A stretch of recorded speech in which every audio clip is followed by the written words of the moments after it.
Shri Radhe Govinda, Radhe Govinda, Radhe Govinda. Jai Shri Radhe Govinda. Jai Shri Gauranitai, Gauranitai, Gauranitai.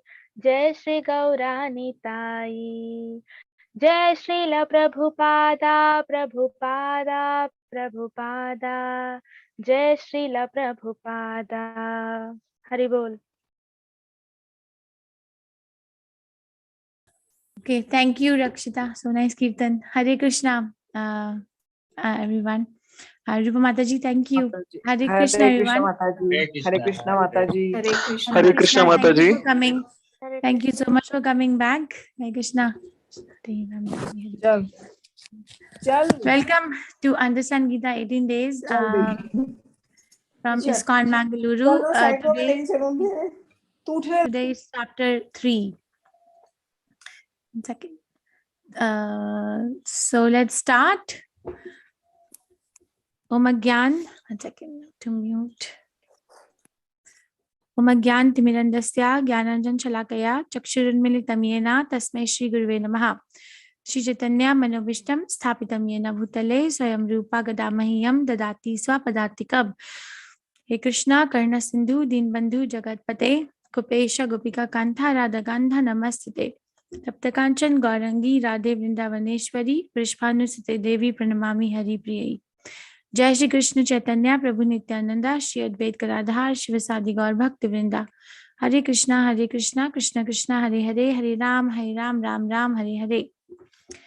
So welcome, Understand Gita in 18 days. We will discuss chapter 3 today. So what was the name of chapter 1? Chapter 1, what was the name? What was the name? Observing the army in the battlefield of Kurukshetra. Nice. Observing the armies on the battlefield. Chapter 2. Contents of Gita Summary of the Gita. Contents of Gita summarized. Contents of Bhagavad Gita summarized. Very nice. Contents of Gita summarized. Thank you. So yesterday we saw Krishna kind of summarize the whole Bhagavad Gita in one chapter. So Arjun now gets a little bit confused. Now most of the chapters are going to begin with a question answer. Arjun is going to ask question to Krishna.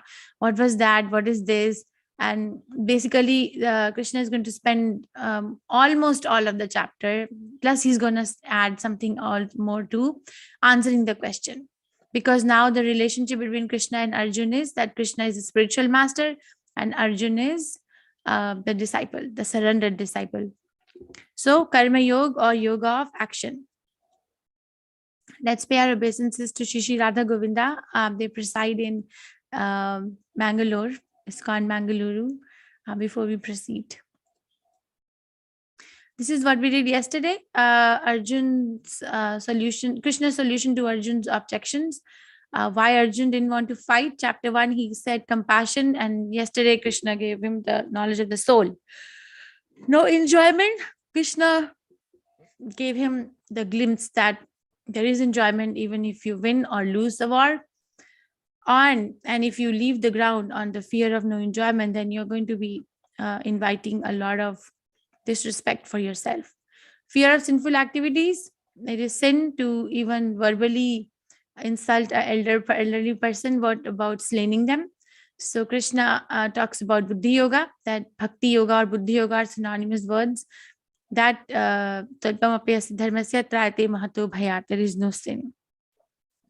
Then he says, I'm undecided. In 2.6, I don't know whether I should be fighting or not, because I know I'm a Kshatriya, I should be fighting, but I don't know if I should be fighting this war or not. So Krishna said, you're undecided because your intelligence is multi-branch. So you become Vyavasatmika Buddhi, serve the Lord with determination. Then Arjuna asked that how is that person whose consciousness is merged in transcendence? How does he talk? What is his language? How does he walk? How does he sit? So that basically that person is called Sthitadhir Muni, or fixed. That Muni who is fixed in consciousness. Krishna describes from 54 to 72nd verse And then the last reason Arjun gives that he's not going to fight is destruction of dynasty, which we will address today. This is the summary of the third chapter. Arjun is going to ask, apparently he thinks Krishna has given him equivocal instructions. So Arjun is going to ask, should I renounce work or should I work? And then Krishna is going to build from that Nishkam Karma Yoga, or working is better, but Nishkam Karma Yoga is better, or Karma Yoga is better than Gyan Yoga. And then he's going to give a glimpse of people who will not take to Karma Yoga, but will still do their work. So Karma Kand. So how an intelligent person should work in progressing their consciousness from being a Karma Kandi to a Karma Yogi. And Krishna encourages Arjun to lead by his example. And then Arjun is going to ask the second question in the chapter, that what is it that makes us do the wrong thing, even if as if unwillingly and by force. Krishna is going to answer that. I showed this slide yesterday too. So just a summary of chapter 1 and 2. Chapter 1, observing the army. Then when Arjun observes the army, then he gives these reasons in chapter 1 to Krishna that I'm not going to fight the war. Compassion, no enjoyment, destruction of family tradition, and fear of sinful reactions. And then in chapters 2.6, he gives fifth reason of not fighting the war, which is indecision. So Arjun surrenders to Krishna in verse number 2.7, and then chapter 2 was spoken as an instruction to Arjun, or all of us actually, by Krishna. So now the bigger question is that now Krishna has given so many instructions of Jnana Yoga, which is like the knowledge of the soul. And then he's saying that in Buddhi Yoga or Bhakti Yoga, there is no sin. So Arjun is now confused where he should renounce work or work. Because he is putting an argument that Krishna, soul doesn't need a kingdom. Right, that's the knowledge, right? You're saying Nandam Chiddanti Shastrani, Nandam Dhati Pavakaha, right? Or Dehnosminyatha Dehe, or so many verses. Krishna gave an elaborate discussion of the property of the soul, the size of the soul, the origin of the soul, everything is described. So the soul doesn't need, so maybe we should renounce, right? Arjun says this, like, because soul doesn't need a war, soul doesn't need a kingdom. So he's becoming a Jnani, or a person in knowledge. But then when he says that fighting this war is can bring upon the sinful reaction, then Krishna says, no, in Bhakti Yoga, there is no sin. Remember I gave example of Lord Hanuman burning the Lanka, or that small rat jumping in the fire, or Vibhishan apparently telling Lord Rama everything about his brother Ravan. So they're working, right? So now Arjun is asking, should I work or should I renounce work? Soul doesn't need it. And now you're telling me to work. So what is the way to go? Prabhupada writes in the purport of 3.1 that Arjun is apparently confused. And it's like when we don't want to do anything, we try to procrastinate it as much as we can, right? We do that. For example, getting up early in the morning. If the alarm goes off at like 4 a.m., then most of the people will snooze. Let me just stretch it a little more, like 5 more minutes. So we procrastinate, right? Do we do that? I think we do that. Yes? We do that? Yes, we do that. Yes. Yes, Mataji. So let me 2 more minutes. So like that, Arjun is kind of procrastinating by asking this question, that question. But he's asking to Krishna as a surrendered disciple. He's not challenging or, and he is of course is facing the weakness of the heart too because of attachment. So Prabhupada touches that point that when we don't want to do something, we just keep on like, tomorrow I'll do. 2 hours are remaining, I'll do after 2 hours. So Arjun is like, okay, let me ask more question like that. It's Krishna's arrangement only, but then he's writing it. Okay, this is the first verse. Arjunu vacha jayasi cheta karmanaste matta buddhir janardanaha tat kim karmani ghore mam niyojayasi keshava. Arjun said, oh Janardana, oh Keshav, why do you want to engage me in this ghastly warfare? if you think that intelligence is better than fruitive work, right? So that's what he's asking, that why do you want to engage me in this ghastly warfare if you think intelligence is better? So intelligence means gyan yog, like jnana, like in knowledge. And work means, fruitive work means karmakand, fruitive work, not working for Krishna. So he's asking, and I gave the background that what makes Arjuna ask this question, because he heard the knowledge of the soul, and then he also heard that one should work for Krishna. So knowledge is better, or work is better, or what is better? So when I show you, let's say you're driving on the road or walking on the road, and then or train, you see this, the other way, this way, that way, which way? So what comes? What crosses your mind? This way, that way, other way? Yes. This You- way. or the person who put up this sign. Confusion. Confusion. Very nice. I heard. We should know where to go. If we know Yeah, that we should know. But when we see, that's correct. That's the verdict. But when you observation, when we observe this arrows here, there, then observation brings about where to go. Right? Where to go. Yes, way to go. Thank you. So, so way to go. So that's what is happening. Krishna is asking Arjun, Tadekam vata. Krishna, tell me one thing. Tell me one thing. You're telling me that you renounce, and because I'm a soul, I'm not the body, and I should cultivate the knowledge. And then again, you're telling me that I should work in devotional service. Renounce work or work in devotional service. Is the confusion clear? Because if the confusion is not clear, then subsequent chapters are going to be very hard to understand. It's basically based on this. Is the confusion Yes, clear? Mataji. Yes, Mataji. Okay. Yes, Mataji. Or maybe ask a reverse question. Last time my son was teaching us how to ask a reverse question. Okay, let me ask a reverse question. Please raise your hand if the question is not clear. That's a reverse question. Please raise your hand if the question is not clear. Okay, then I assume everyone is on the same page here. So this is the shloka. Vyami shreneva vakyena buddhi mohaya seva me tadekam vada nishchitya yena shreyo aham apnuyam. My intelligence is bewildered by your equivocal instructions. Therefore, please tell me decisively which will be most beneficial for me. So this is intelligence. It's a good question actually, and it's a good way of asking a question too. We should learn. We don't know how to ask a question. So this is, remember yesterday we were talking that how do we solve our questions, or how do we seek our answers? Different people in different modes of nature have different ways of approaching a problem. But this is the best way to approach our spiritual authority.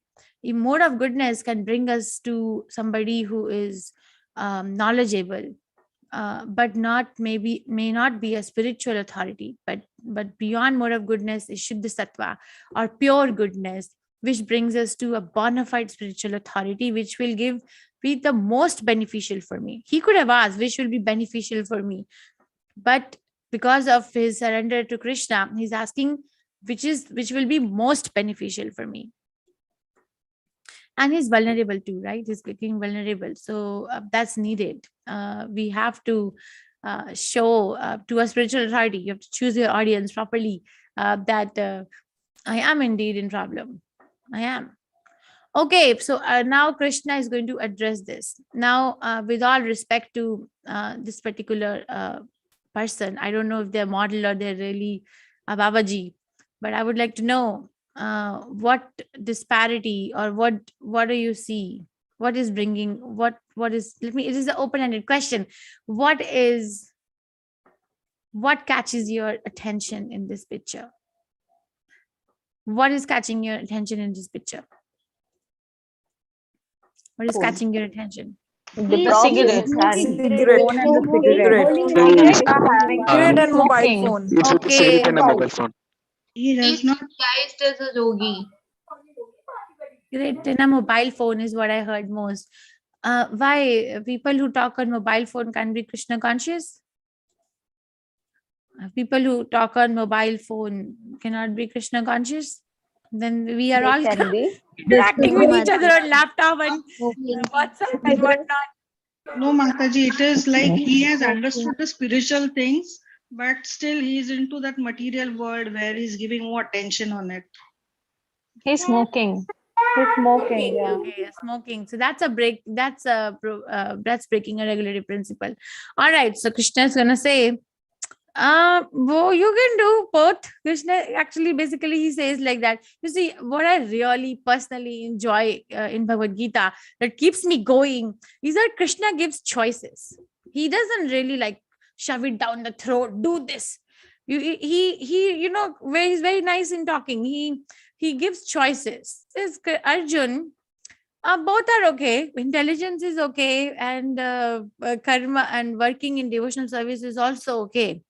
But for you, because he's asking, right? The question is, what is most beneficial for me? But for you, you are a Kshatriya, right? And then if you want to go to forest, you just don't want to fight. You want to leave the fight. You just want to go to forest and live on fruits and berries and water from the river and live like that, right? This is what you want to do. Okay, you can do that. You can do that. You can become a renunciant. But what are you going to do about your mind? Like, what are you going to do about your mind? Physically, you may be restrained from doing a particular activity. But what about the mind, which is the storehouse of all the desires? Then is that a real renunciation? So that's what Krishna is saying. Karmendriyani samyamya ya aste manasa smaran indriyarthan vimudhatma mithyachara sa uchyate. One who restrains the senses of action, but whose mind dwells on sense objects, certainly deludes himself and is called a pretender. So Krishna calls that person as a pretender, that I may be a show bottle. Prabhupada coined so many new words in Bhagavad Gita. Show bottle spiritualism. He writes in the purport that this is called show bottle spiritualism. That I'm like showing that I'm spiritualist, but inside me, there are so many material desires. What is the definition of a material desire? To desire something other than Krishna. That's material. Okay, but which we will discuss more in chapter 5. So Prabhupada explains two examples to explain this. Prabhupada gives two examples to explain this point. One example is, he explains that let's say that it is Ekadashi. Okay, on Ekadashi, we don't eat food grains. We fast from food grains. Let's say this is Ekadashi. And he says in the hospital, so many patients are also not eating on Ekadashi because of the medical problem. But does that mean that they are keeping Ekadashi? So many patients don't eat on Ekadashi in the hospital, but does that mean they're keeping Ekadashi? Does that mean that? No, But Mataji. their heart is, when will I get food? When will I get food? When will I get food? Right? But that's a pretender. And the other example that Prabhupada or Krishna himself gives in 3rd chapter is at the end of harvesting the field, when the farmer harvests the field, at the end, the whatever is the dry hay or whatever is remaining, they burn it, right? And then the ground becomes clear. But then the ground becomes clear. So the ground superficially looks like there is no plant, there is no growth, there is nothing, right? But the minute the season changes, the spring season comes and the rainwater touches the ground, but there are roots under the ground. And then the plant comes out again without any effort, right? Roots under the ground are there. So superficially, it may look that there is nothing, but there are so many roots underneath for material enjoyment. This is the example given in 3rd chapter itself. Okay, so Krishna is saying both, but what are you going to do about your mind? What will you do? On the other hand, if a sincere person tries to control the active senses by the mind, so control the active senses by the mind. This is a very nice hierarchy. I will explain it. And begins karma yoga in Krishna consciousness without attachment. He's by far superior. So he says, okay, that person is a pretender. So basically, they have not renounced anything. And they are thinking that they are cheating the world, but they are actually cheating themselves. Right? It's an inside out world. We cheat others, but basically, we are cheating ourselves. And if we don't cheat ourselves, we follow Krishna's instructions, then we become happy. And Krishna doesn't leave us. So when Krishna doesn't leave us, then we have our, then he's got our back. Anyhow, so he's encouraging that a sincere person tries to control the active senses by the mind. So there's a little bit of a discussion about the hierarchy of the senses, the mind, and the intelligence. So the senses, there are 5 working senses and 5 knowledge acquiring senses. So 5 working senses are is our eyes, right? We work with our eyes. We observe things. The nose, the tongue, these are the knowledge acquiring senses. I apologize. The eyes, the nose, the eyes for vision, nose for smell, and tongue for taste. Then vocal cords. Hands and legs. So these are 5 knowledge acquiring, or touch, hands for touch, and ears for hearing. I'm sorry, I don't know what I'm saying. So 5 knowledge acquiring senses are eyes, nose, tongue, hands for touch, and then ears for hearing. And then there are 5 working senses, which are eyes, nose, vocal cords, organ of evacuation, and organ of reproduction. So, but the senses itself are dead. So the mind is the storehouse of the desires. The mind directs the senses. That the mind tells the senses, go and see this, go and watch this movie. The mind tells the senses, go and eat rasgulla, taste it. The mind tells the senses, go hear the new song which has come out, right? Or the mind tells the senses, go and test the texture of this cloth, by touch sensation or something like that. So the mind is superior than the senses. The senses are dull if the mind is not active. We have an example of this, experience of this in our life. Somebody whose mind is subdued because of some disease or something, their senses are not acting, right? But then next door neighbor of mind is intelligence, which is higher than the mind. Sorry. So the intelligence, if we control the intelligence, then we automatically control the mind and senses. And how do we do that? By working. Begin karma yoga. We cannot control the mind in this age just by sitting and cultivating knowledge. Yoga means doing something or linking oneself with God or Krishna. And when the prefix is karma yoga, means by linking oneself with Krishna by the virtue of working for Krishna. The Jnana yoga is trying to connect with Krishna by cultivating knowledge. Ashtanga yoga is trying to connect with Krishna by following the process of Ashtanga, or 8 processes of yoga. And Bhakti yoga is by trying to connect with Krishna by doing devotional service. So prefix is defining how are we going to connect. And he says without attachment is by far superior, which I will discuss in a bit. What is this without attachment? Then Krishna goes on to tell that he's going to teach us now how do we work without attachment. It's not that are we not going to be attached to the work? Are we not going to be attached to the fruit of the work? Are we not going to be attached to both of the things? What is Krishna saying? So Krishna is going to teach us that how, and he's going to give us an example in this chapter. How do we work without attachment? Means that you are right now attached. Like Arjun, he's telling Arjun that in a way, that Arjun, you are attached to the family. So you're trying to not fight a war because of attachment. Right? If there is no attachment, then what is the problem? You're a Kshatriya, you'll do your work. But because of attachment, this barrier and obstacle is coming in the consciousness. So Krishna says, Yagnartham karma no anyatra lokoyam karma bandhana. Work done as a sacrifice for Vishnu has to be performed. Otherwise, work causes bondage in this material world. Yagna arthat karma no anyatra loko ayam karma bandhana. If we work has to be done. Not that Krishna says stop working, but what is the art of working? Do it as a sacrifice for Vishnu. And if we don't do that, then it causes bondage in this material world. Therefore, O son of Kunti, perform your prescribed duties for his satisfaction, and in that way you will always remain free from bondage. So perform your prescribed duty for his satisfaction of work, or fight the war, but fight the war because I'm telling you. Now that should be your reason. And if you are going to bring your own reasoning, then you are bonded. And what is this bondage? What is this bondage that Krishna is talking about? What is this bondage? Yes, anyone read the chapter? What is this bondage? Otherwise, work causes bondage in this material world. What is this? Raga, Desha, attachment. Karma. So that's a meaning. Okay, that's raga, vitaraga, bhayakro. Okay, okay. But what is that Krishna is going to say that?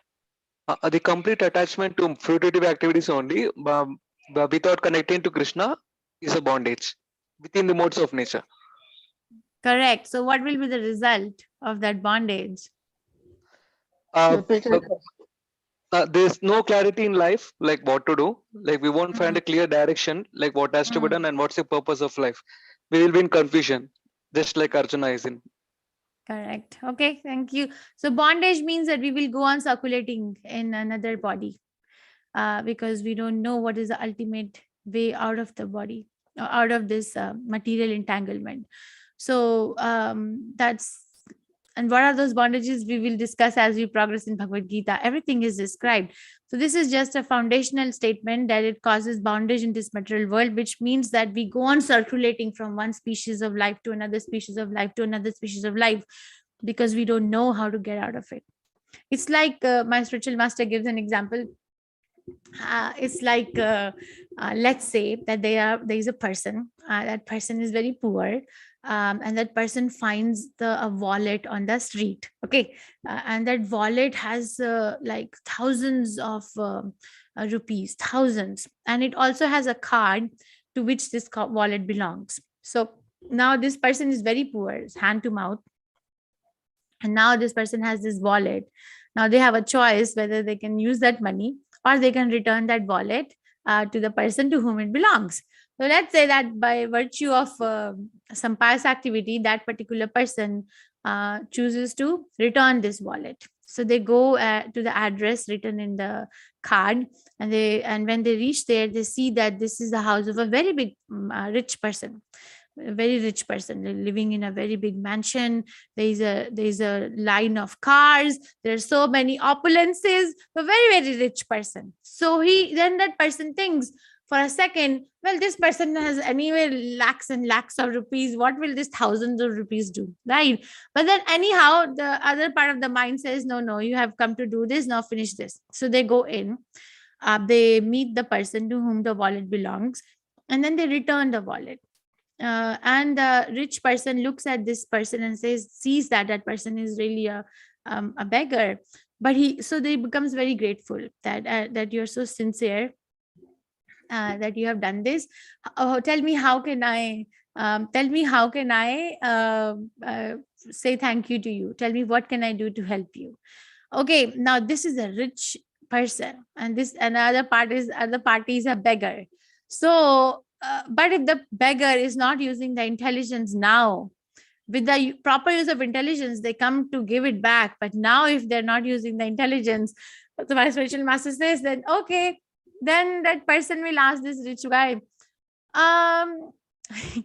there is a new movie on the blog where outside of the theater where I sit to beg. I have a desire to watch that movie. So can you give me the movie ticket? So the rich guy is like very he got eyebrows raised and like, oh really? Okay, I can do that, but ask something more, ask something more. Okay, maybe you can give me some more money to buy a soft drink and popcorn. So is that really a proper use of the intelligence? Is that really like watching a movie? No. So, no, right? Because he could have asked so many. Instead, many he things. asked for a job. So but you're correct. They could have asked, but then that means that they remain in the bondage. They remain in the bondage. So our condition is like that we get this transcendental knowledge, access to Atma Gyan, like Atma, like what I am. Am I body, am I mind, am I intelligence, or am I Atma? But we go to the spiritual life to basically adjust our material life, not basically to dive into the spiritual life. So that's why we still remain in the bondage, but we can come out of this bondage of the material world. Okay, so Krishna is explaining, and this is the example he gives, that how one can work for Krishna. that skill is taught by the spiritual master and the devotees, how to work for Krishna.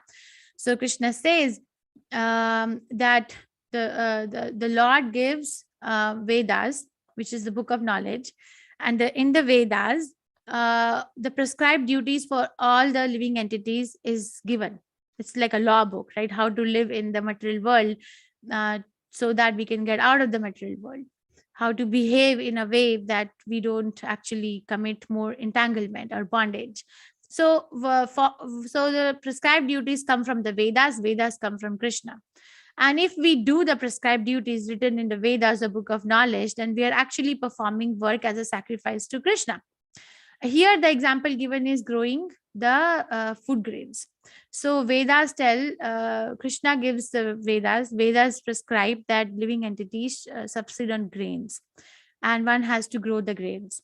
Okay, then when we grow the grain and the consciousness is that I'm following the injunctions of the scriptures, then it is basically a sacrifice for the Vishnu. From the sacrifice comes the rain. Now, rain brings about the grain. When the grain comes, then what? Then we can prepare so many nice food stuff. Look at this Rajbhog plate, so many nice food stuff. So now what do we do? What do we do now? Do we eat it? Because then we remain in the bondage. Krishna says, no, you don't eat it. You first of all offer it back to me. That completes the cycle of sacrifice. Starts with Krishna, ends with Krishna. So the prescribed duties come from Krishna. And if we follow the prescribed duties, then we are doing a sacrifice. Here, the example is growing the food grains. And from the sacrifice comes the rain. Rain brings the grain. From grain, everybody, all the living entities subsists on grain. Anyone in this room who's not subsiding or depending on the grain for their existence? Anybody? No. No, right? Not possible. We are looking Not forward. possible. What's for lunch? What's for dinner? What's for breakfast? Right? Yes, Thank you. Mataji.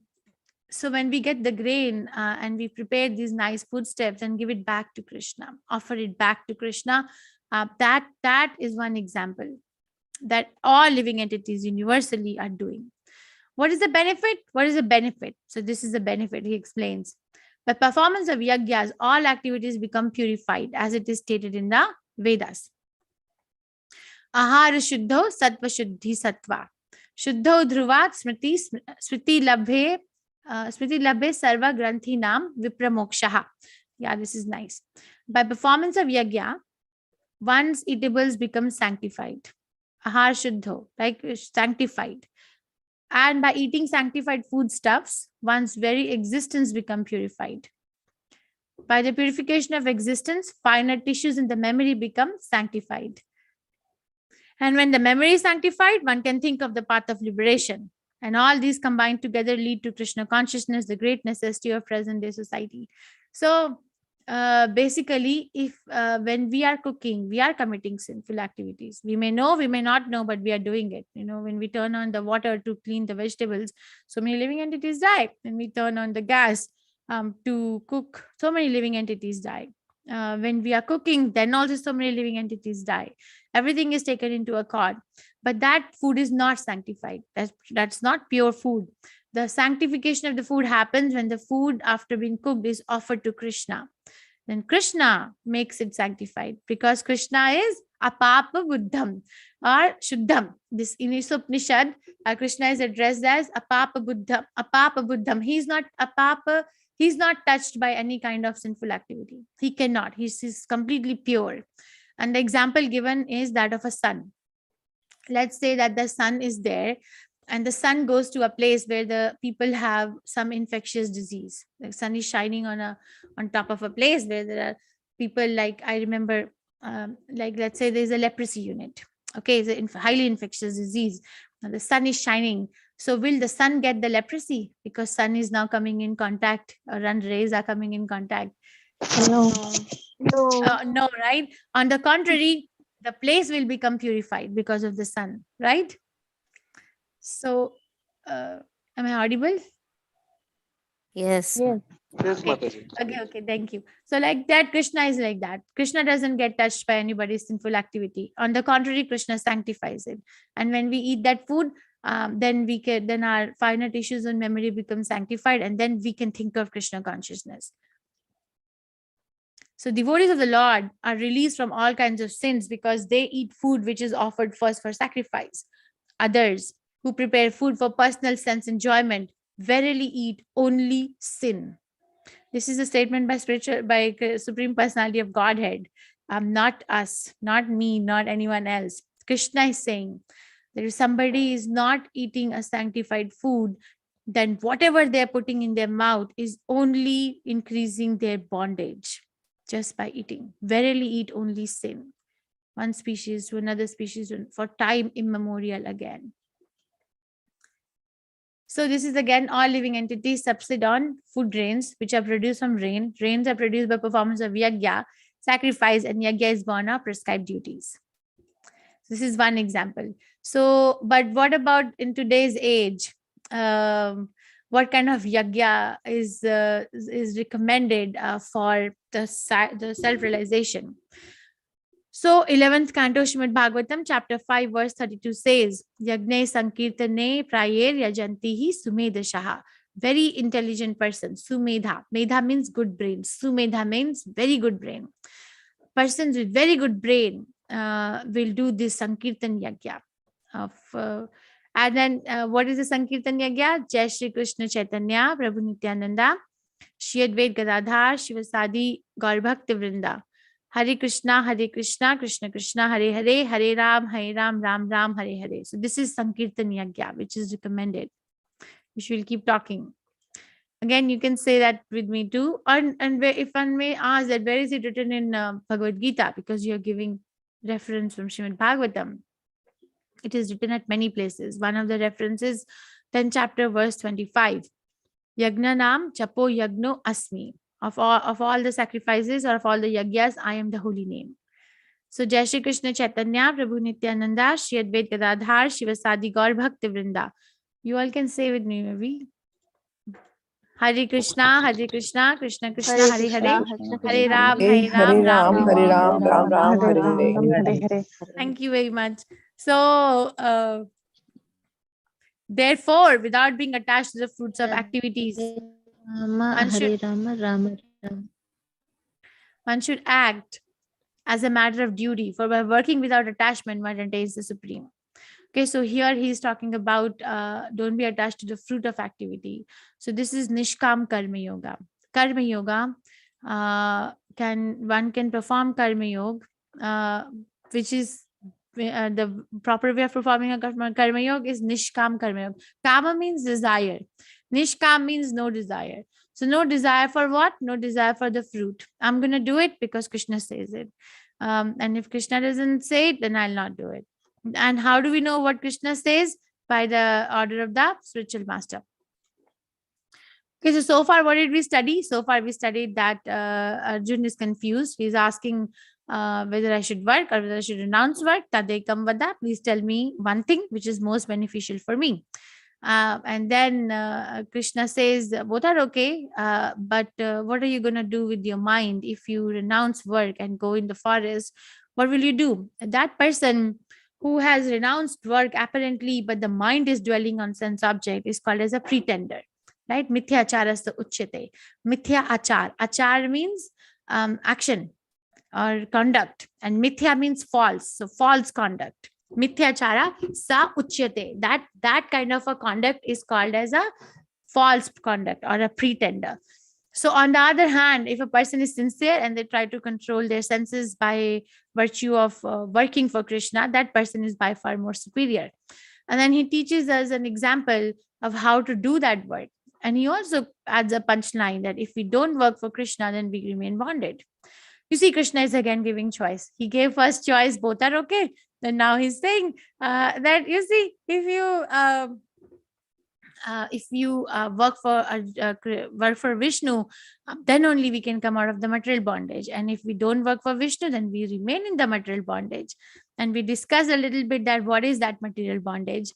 And then Krishna gives an example of one such activity of how to work for Krishna, is that every one of us is subsisting on food grains. So how to actually grow food grains and how to offer the grains to Krishna. And if we don't offer, then verily eat only sin.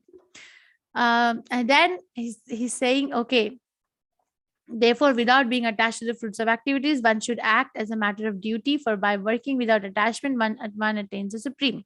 So this is again the encouragement for Arjun, that you don't want to fight because of attachment, but then do it as a matter of duty.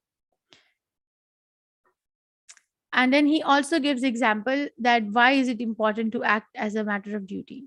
Generally, there is a myth in the whole world that spirituality means armchair philosophy, right? Or Krishna consciousness means inertia, no activity, retirement from active life, right?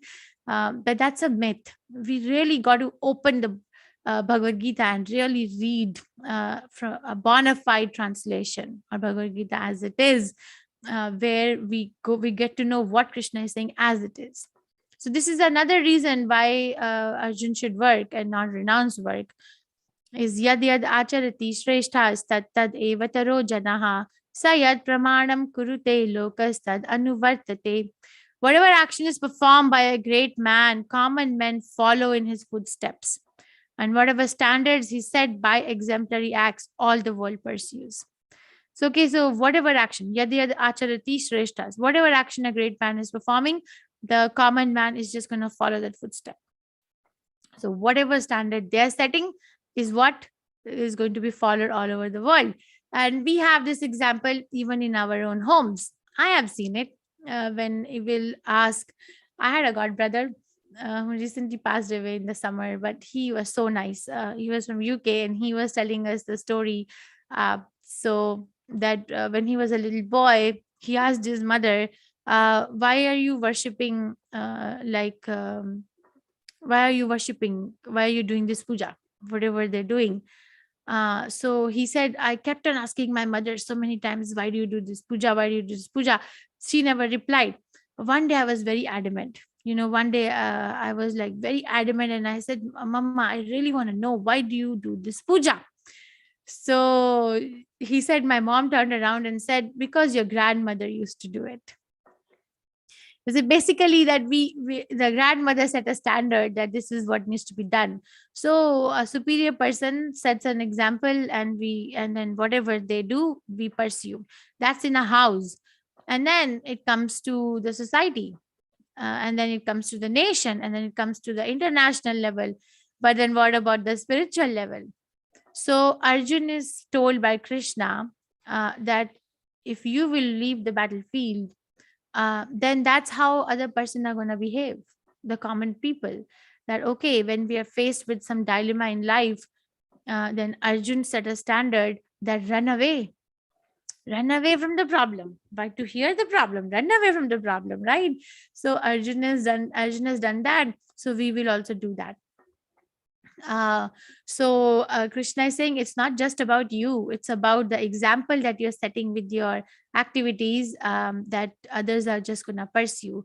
So what kind of an example do you want to set? This is another argument, another choice that Krishna is offering. And Krishna gives his example, his own example, that if I did not perform prescribed duties, all these worlds would be put to ruination. I would be the cause of creating unwanted population, and I would thereby destroy the peace of all living beings, right? If I have nothing to do. Before this verse, Krishna goes on telling in verse 22, 23, that I have nothing to do in the whole world. Only Krishna has nothing to do. In any part of the world, he has no work. nothing to do. Krishna has only one thing to do, and that is to enjoy. And that is a tendency of every living entity, right? So Krishna has nothing to do, but he says, I still work, even though I have nothing to do. It's not that I'm working because I can earn some money, and then from that money I will run the family, or I will have some retirement plan or benefits, or this or that. Krishna doesn't have anything like that. But I still work, because if I don't work, then I'm going to be responsible for creating unwanted population, and I would thereby destroy the peace of all living beings. Is my voice clear? Because someone is writing that my voice volume is low, but my mic is at maximum volume. Clear, Mataji. Little low Clear, just Mataji. for me, Clear, Mataji. Mataji. Very Okay. low. Okay. Is it low? For No, me, it No, is it's low, okay, Mataji. Mataji. It's fine. Very low. No, ma'am. It's fine here. Oh, Yeah. Mataji, whoever it is low for, please check your volume settings in the Zoom. Check or in your audio device. Because my volume is at maximum.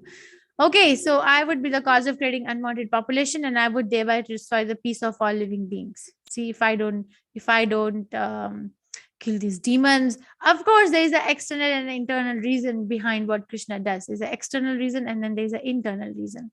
But externally, we are seeing that, oh, if Krishna did not do this, if Krishna did not act like a baby for his mother and father, if Krishna did not lift the Govardhan hill, if Krishna did not marry 16,108 wives, if Krishna did not do this, or Krishna did not ride the chariot and show his presence for Arjun, then what will happen? So he will destroy. Basically, he's saying, Arjun, that this is the answer to the question that I'm not going to fight because I will destroy the family dynasty. Krishna says, on the contrary, if you don't fight, then you will destroy the family dynasty, because you're not going to set a proper example. And now, because Krishna's heart is that he wants to claim everyone. Like we make discrimination, that this person is a devotee, this person is a mlecha, this person is a chandal, this person is a non-devotee. But Krishna is looking for the best in every one of us. And he catches that, and then he nurtures and encourages from within and from without, from outside. So he's now giving an example that, let's say that you're chanting Hare Krishna, you are aware of a little bit of a philosophy of Krishna consciousness, and then you are preaching the message, you're distributing Bhagavad Gita. This is a nice time to read and distribute Bhagavad Gita, right? Because Bhagavad Gita was spoken in the month of December, and December 14th is Gita Jayanti. So, okay, you are preaching, and then you go to this village, and then you see these people. They're very busy. The ladies are very busy in chit-chatting. And this is a farmer. The farmer is tilling its field. This is a person who's riding on the top of a palm tree and then trying to fetch some coconuts to sell. But the farmer is thinking, oh, when I'll get the food grains, then I will sell them and I will make so much money. And from the money, I will do so many things. And then the same thing is thought by this person who's fetching the coconut from the coconut tree. Then I will get the coconut and I will sell it. And then I will get, because it is so hot, so I will sell it for double the price because people will buy it anyway. So, and then I will make so much money. And then I will do this with money. I'll do some enjoyment with money. Now you go there and you are a little bit like now aware that this money is okay, but using the money to do sense gratification is going to cause bondage. So what do? Now you have a choice. What do? You go there and then you say, oh, don't work. One way is don't work, because your work is very sinful. Don't work.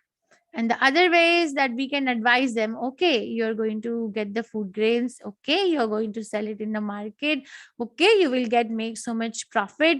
Okay, that things are all okay. But you will also eat. Your family will also eat. So when you take food grain to home, why don't you, before eating, offer to Krishna a little bit?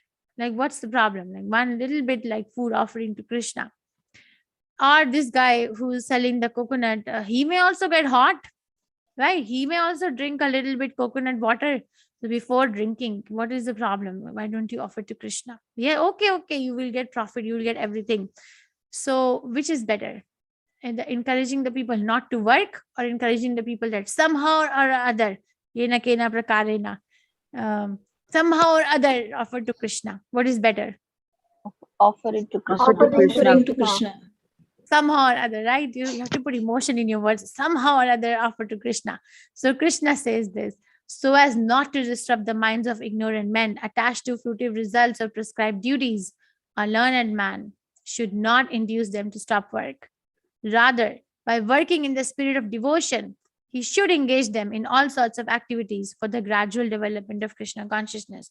Agree that that's not the pure devotional service, but it's leading towards pure devotional service. One day that person will come out to be a great devotee. Prabhupada said that, very funny, Krishna says in Bhagavad Gita that I'm the taste of water. So I'm the taste of water. Said, okay, there are people who don't want to, worship Krishna in a proper way, but they are drinking water. So if they think while drinking water that this taste of water is Krishna, then one day that person will become a very big Vaishnava. And then he added a punchline that in the Western countries, there is a lot of wine drinking going on. Okay, so if a person while drinking wine also thinks that this taste of this thing is Krishna, that person will also become a Vaishnava at some point in their life. And maybe next life, maybe next to next life, maybe 100 lives down, but they will become. Okay, so don't induce them to stop work. But then what happens that we think, like over here, the farmer may argue that I am the one who's working, so I should be the one who's enjoying the fruits, right? Or this person may say, I'm the one who's fetching the coconuts from the coconut tree, so I should be the one enjoying the fruits. So that's what Krishna is addressing now. Ahankara vimudhatma kartaham iti manyate. The spirit soul, bewildered by the influence of false ego, thinks himself the doer of activities that are in actuality carried out by the three modes of material nature. So bewildered by the influence of false ego. Actually, a person is not the doer. There are three doers, which we will discuss in chapter 5 in every activity. And there are 5 causes of action, which Krishna gives in 18. So I will give an example. Let's say this person says that I am growing this grain, so I should be the one enjoying this grain. So okay, so now analyze. Did they make the land on which they are tilling? Did they give birth to that land? No. Yes. No. No. Okay. Did they give birth to the seed that they're sowing in the field? No. No. Did they make the water? No. No. No, Mataji. Okay. Did they make their own intelligence, their own body? Did they make that? No, No, Mataji. Mataji. Or did they make these bulls or oxen? No. No. No, Okay. Mataji. Did they make the sunlight? No. No. No, Mataji. So how can we say that I'm the only doer? I am 1/3 of a doer, but No. then I'm not the only doer. So the other 2 parts. So I'm 1/3. That okay, the soul desires. Then material energy provides all these amenities that I mentioned. And then Krishna, the Supreme Personality of Godhead, is the final overseer and permitter. If Krishna does not permit, then this will not happen. So these are some 1/3.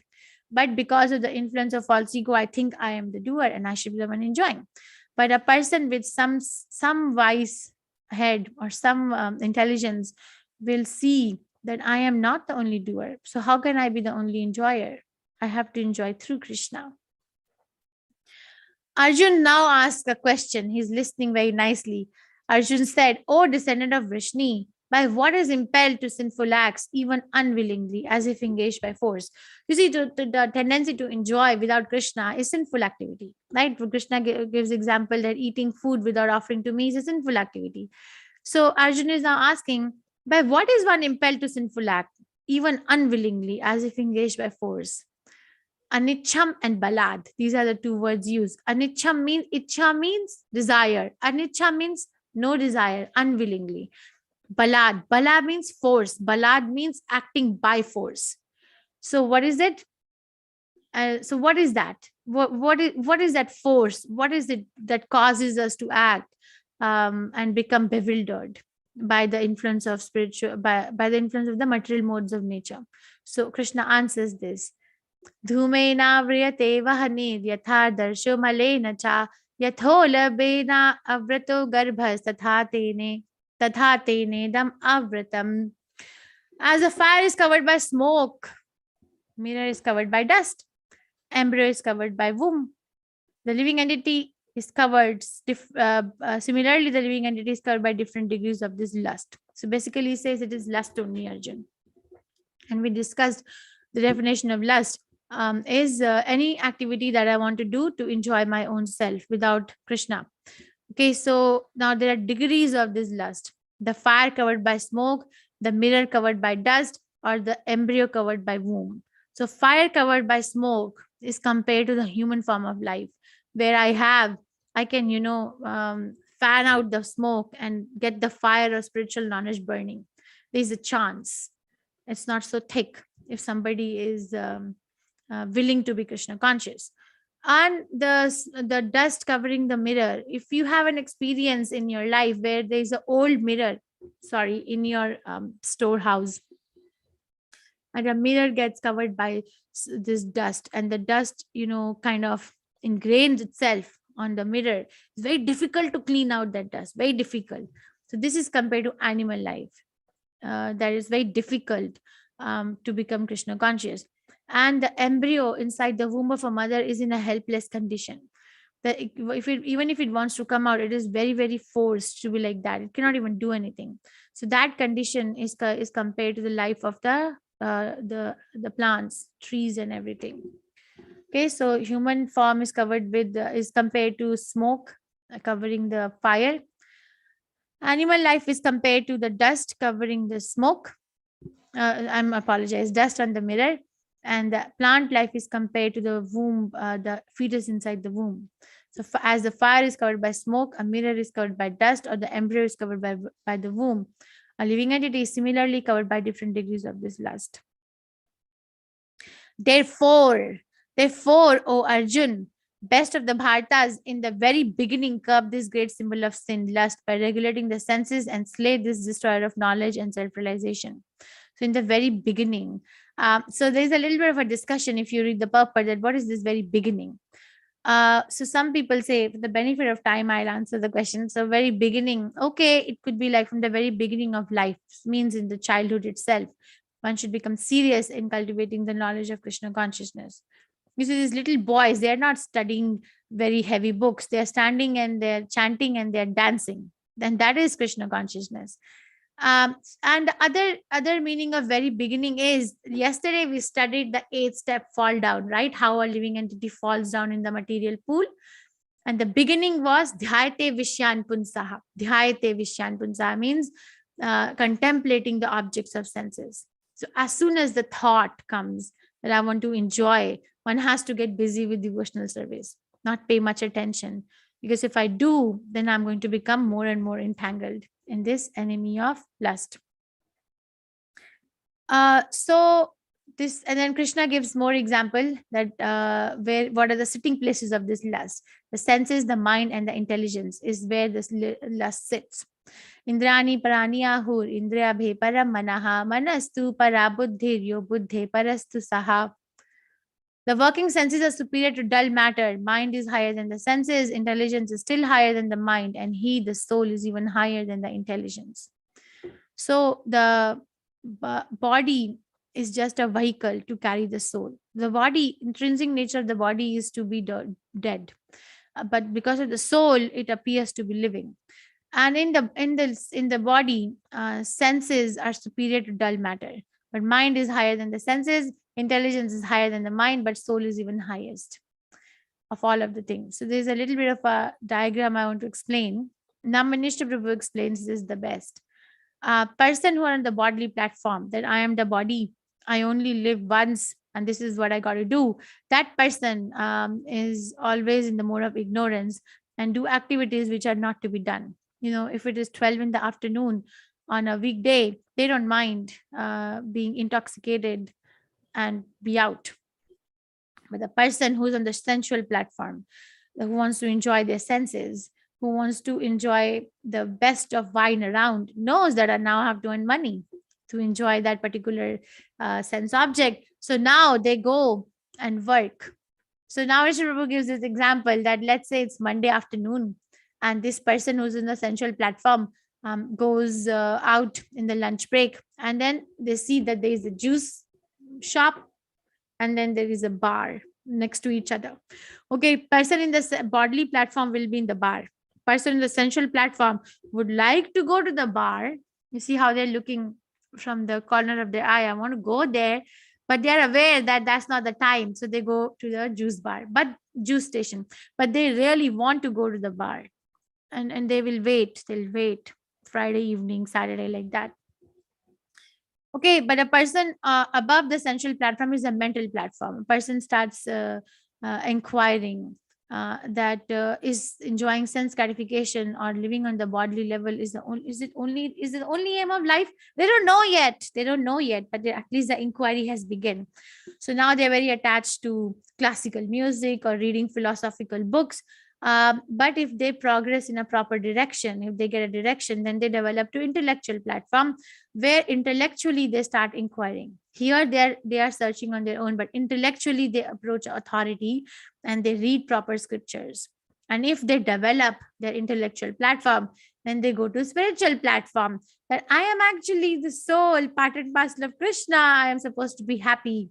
Happiness is my birthright because my origin is happy. So, and then how do I do that? Do I do that with a bodily platform? No, that doesn't give happiness. Sensual platform? No, that doesn't give happiness.